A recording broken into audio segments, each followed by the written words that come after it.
Well, my name's L Natale. I'm an astrologer, and this is my very first episode of the podcast Astro Mosaics, where we're going to talk about how I got into this very unusual business of being an astrologer and whether astrology is real or not. Here are a few direct quote comments I've gotten on my astrology/philosophy based YouTube channel. Okay, here's the first one. Star signs are BS. Number 2, prove astrology. Number 3, astrology is real, but that doesn't mean it has any actual value other than as a novelty and a way to swindle people who are gullible enough to believe in it. All right, and here's number 4, my favorite one. This was submitted by a person named Ron, and Ron says, "Do people still believe in this crap?" Period. Not a question mark. Not like, do people still believe in this crap? Question mark. No, it's, do people still believe in this crap? Period. So straight off the bat, I'm going to answer Ron, who I'm sure is listening to this.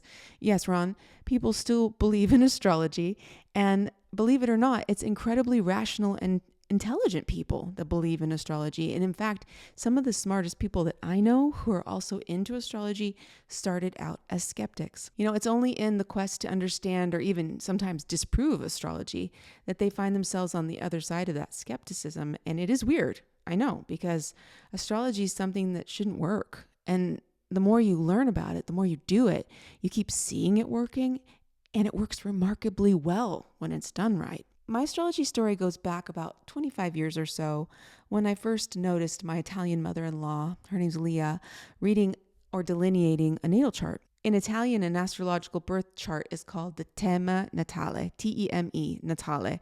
And if you think that sounds familiar, it's because it is. Natale happens to be the surname I married into. It wasn't until later when I became an astrologer myself that this literal meaning of the name felt incredibly synchronistic. Natale can also mean Christmas, as in Buon Natale, but I've yet to grow into that one, honestly. I've always been more of an Easter person than a Christmas person. But anyway, back in time to the late 90s, watching Leah do her astrology thing, people were coming from everywhere to talk to her. They were calling her on the phone. They were coming to her house. Even when she would come to America, she could read the charts of my friends without even having them in the room and know all these incredible things she knew, accurate, impossible things, just by looking at these little cryptic symbols around a circle divided into 12 parts. So it took me a long time to fully understand all of this because I had to learn Italian, first of all, and then I had to learn astrology. I had to learn astrologies. But the more I observed and the more I learned or saw her do it again and again, I just couldn't deny that something was going on, and I needed to learn more myself. When I decided to learn more, it was mostly in an effort to understand my own self, because I didn't really know who I was and I didn't accept who I was. The deeper I got into exploring the meaning behind the different aspects of my chart, the more my difficulties and my perceived defects in my own mind started to morph into a more personal meaning. I began to see that even the things about me that I thought needed to be changed were actually just part of my intrinsic, deliberate design. I was made to be this way. It wasn't something wrong with me. Astrology helped me to start accept those parts of myself that I felt a lot of anxiety about, honestly. And I started to see that I had lots of room for improvement. Yes. But I didn't have to fundamentally change who I was. I was designed a certain way, and that was okay. I was okay as I was. And from there, that created a foundation to grow from. Instead of trying to think I needed to be someone different, I could be myself, but become the best version of myself over time. Many years later, on June 5th, 2017, I had my first professional chart reading with a very prominent evolutionary astrologer named Stephen Forrest. I had to wait over 16 months for this audience with him, 18 months. It was a long time. And we had to drive an hour and a half or so away into the California desert town of Borrego Springs, where he lives. So I was sitting across from this guy that I really admired. I was reading all of his books. I was really deep into study of evolutionary astrology because that was where I started, honestly. Evolutionary astrology is a really good place to get to know yourself, to get to know what all these things mean and how to integrate your personality into yourself and accept it. So I'm in his little room in his house, his office, and we're sitting eye to eye. I had to hold back tears many times during that reading as he was reading my chart, because it was one of the first times in my life where I felt like somebody really understood me, and he didn't know me at all. He was just reading my chart. And towards the end of the reading, he said something really interesting. And this is really thin ice, for me to get out on, because I have no business micromanaging you or telling you what to do. It would be very easy to imagine you fulfilling all that we've talked about in this chart by doing evolutionary astrology for people. I had no intention of becoming a professional astrologer at all in my life. I was a teacher and I had a different career, and I wasn't intending to go into astrology of all things. My mother-in-law said something similar to me over the years, that I could be an astrologer like her. So eventually I decided to go forward with astrology. I went through 2 years of certificated astrology courses, and by this time I had 10 or more years of self-directed studies. I decided to move a little more into a blend of astrology. I studied Hellenistic astrology in my coursework, but I really like the blend of the psychological and the Hellenistic and even some evolutionary. I think it's all really valid. It's in a mosaic that we can put together. Whatever works for you is actually what's valid in life. So I started my own client practice a few years ago. I find that astrology opens this portal between two people. When I was sitting there with Stephen Forrest, there was a portal open. And when I sit with my clients, it's a place that's a place of feeling validated, feeling seen, and feeling hopefully inspired by the end of our discussion together. But back to the question at hand, is astrology real? Can I prove astrology? Well, I don't think I have to prove astrology, but I think this is an interesting correlation. Let's look back in history for a minute. I want to talk to you about the first dinosaur bone that was ever discovered. And the name of this dinosaur bone is the scrotum humanum. This is a story that makes me laugh. Okay. Like astrology is now, a lot of things were doubted historically. And those things only later became accepted and understood. For example, dinosaurs, okay? The first dinosaur bone was discovered in the 1600s by an English man named Richard Brooks. If you're watching this on YouTube, I'll put a picture of it on the screen right now. He attributed this bone to a very large variety of ancient humans. And Brooks thought he had discovered the fossilized scrotum of a giant human man. Christening this discovery Scrotum Humanum. Decide for yourself what you think. I think I would have agreed with Mr. Brooks as well back in the 17th century based on the knowledge that they had. Why would you even consider or imagine that this bone came from a joint or a knee bone or whatever it is of a giant lizard? I mean, look at the thing.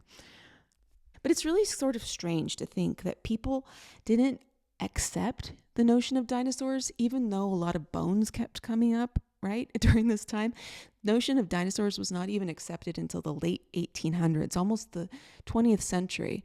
And if there weren't a bunch of fossilized evidence of these bones of massive lizards who roamed the earth for millions of years, I would have had a hard time believing it myself. If you think about it, dinosaurs are really weird. It's really weird. The point I'm making here is that dinosaurs and astrology are both kind of hard to get your mind wrapped around, especially at first. They're weird, even when there's evidence to the contrary. Neither thing should exist. Dinosaurs, astrology, both weird. Throughout most of history, it was not such a great thing to be into astrology. It was something that kind of had to be hidden. But that's a discussion for another time. In this modern age, though, astrology is gaining in acceptance more than ever, and it's regaining some of that ancient philosophical meaning at the same time. This is not simple stuff, I'm telling you. It's way more complex than even I ever imagined. And the more I do it, the more I see how vast and amazing this practice is.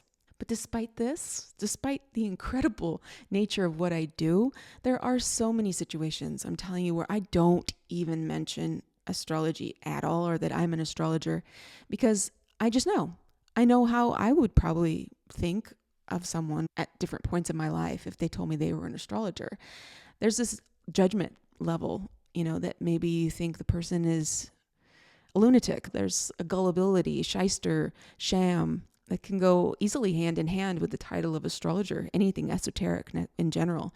And I get it. There's a reason for that. There are people out there that are pretend gurus. They're actual shysters. There are people that prey on fear, and they want to trick people into thinking things that aren't real or true. And there's also people out there that share a level of astrology that has little to no real in-depth understanding of it. The underlying philosophy isn't there. And that's fine. It's entertainment. And I'm not judging that whatsoever. I think it's totally fine. But you can only get as much out of a teacher as they themselves are capable of reaching. You can't get more than that. There's a limitation there, right? It's important that you find an astrologer that has no false pretenses, whose main concern is to guide you or to teach you to interpret the symbols at the highest level that person is capable of reaching, because they can take you to the next level of understanding yourself. In any case, it's not hard to find resistance and doubt regarding astrology. It's very easy. It's very basic, okay? Basic. And to be honest, also, there's a level of sun sign astrology that's reductivist, and it turns me off too. I agree. I can understand that person who commented that astrology is a novelty used to swindle gullible people, because sometimes it's true. It's true. There's a version of astrology out there that can feel very BS.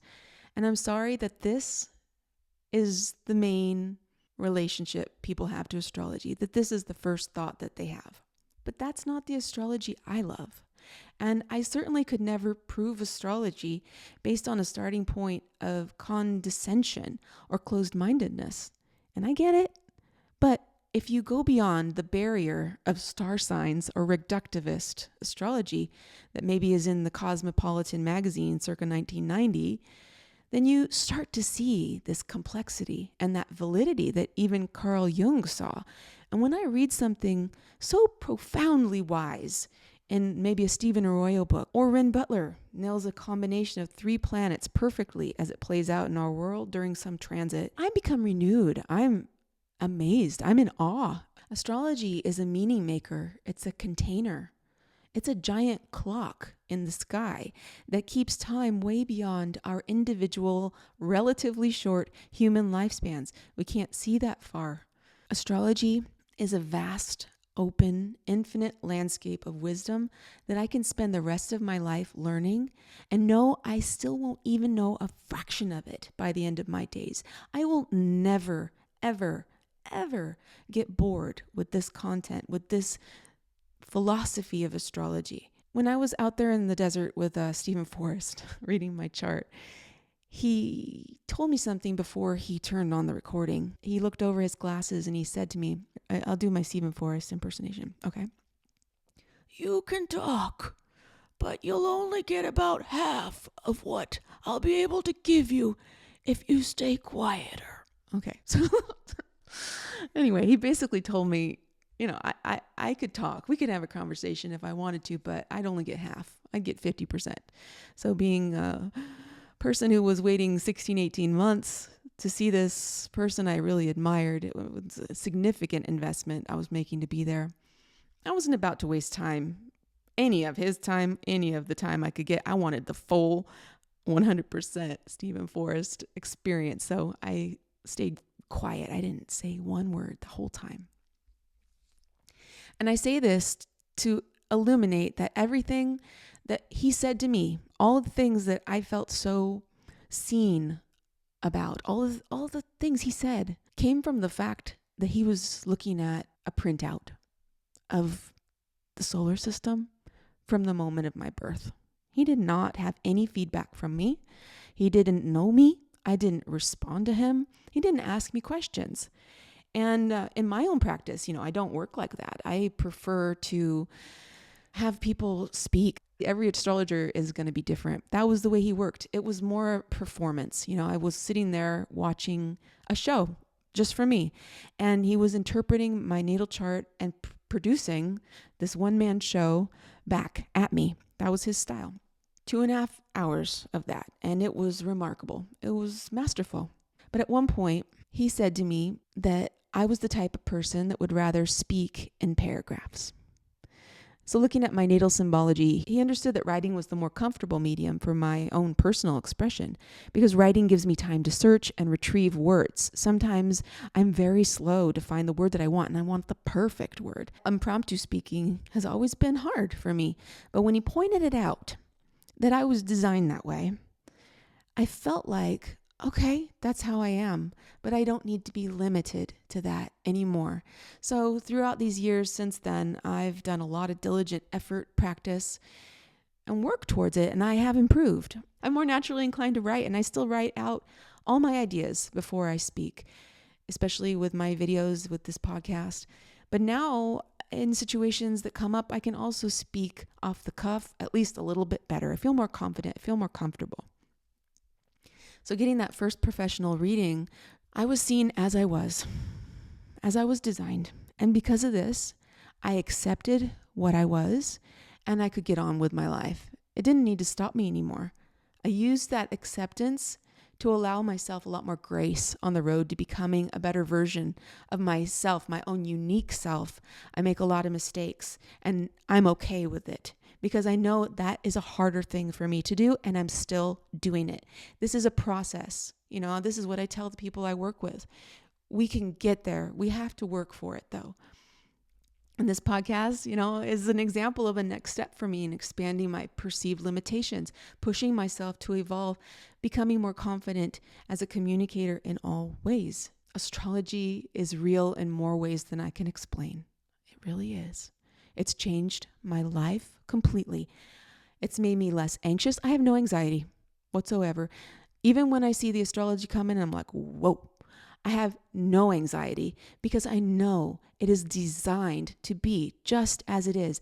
And within this design, within this fate of whatever the world is, whatever happens to me or my family, whatever it is, there's free will within it.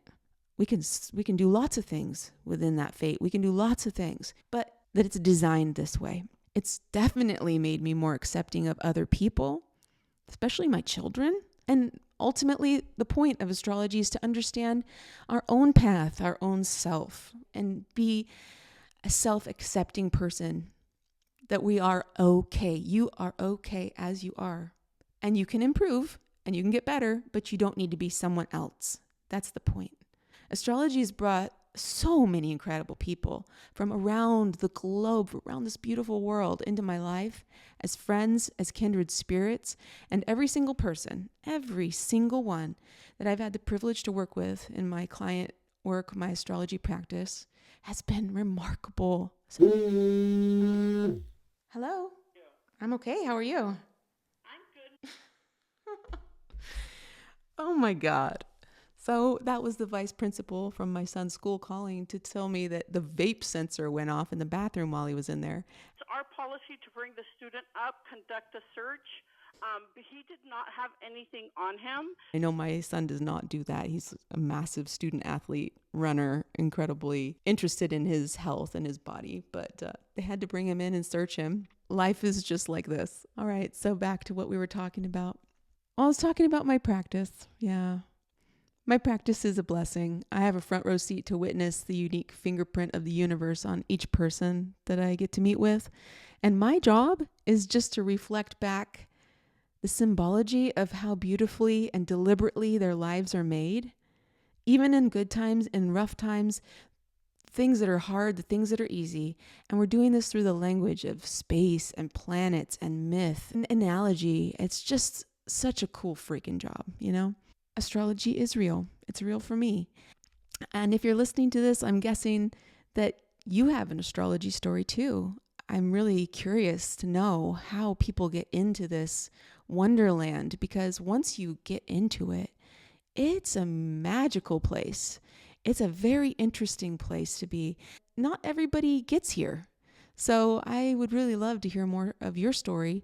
I want to let you know too that I really appreciate you and I like you just the way you are. I tell you that honestly, and I tell you that from experience, that you are a beautiful expression of star stuff, as Carl Sagan said. Thank you so much for listening, and I'll talk to you next time.